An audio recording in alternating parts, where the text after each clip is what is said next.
Breaking news from Britain.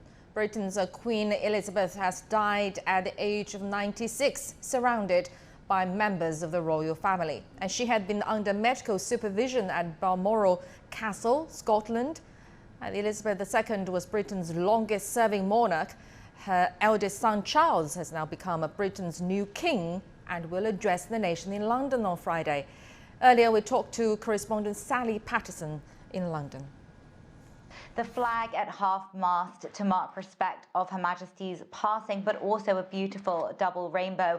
Hundreds of people pouring out to stand outside the Queen's former homes to show their respect, whether that's in Scotland at Balmoral, where the Queen did die earlier on Thursday, or at Buckingham Palace and Windsor, the other of the Queen's homes, where she spent many, many happy years. People have come there to show their respect. They've left flowers, they've left notes.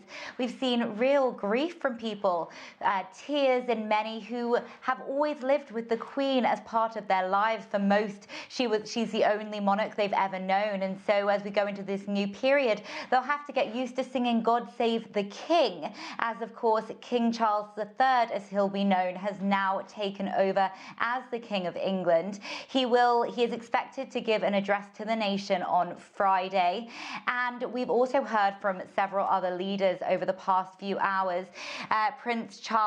King Charles, now I must get used to saying that, gave a statement earlier where he said, "The death of my beloved mother, Her Majesty the Queen, is a moment of the greatest sadness for me and all members of my family. We mourn profoundly the passing of a cherished sovereign and a much-loved mother." So as I say, he is expected to address the nation on Friday, his first official speech as king.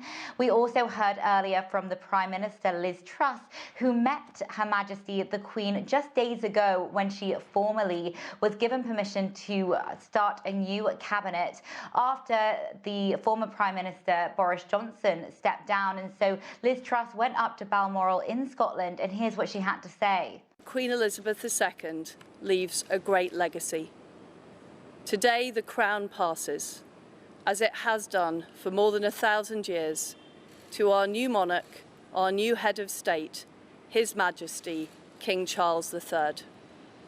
With the King's family, we mourn the loss of his mother, and as we mourn, we must come together as a people to support him, to help him bear the awesome responsibility that he now carries for us all.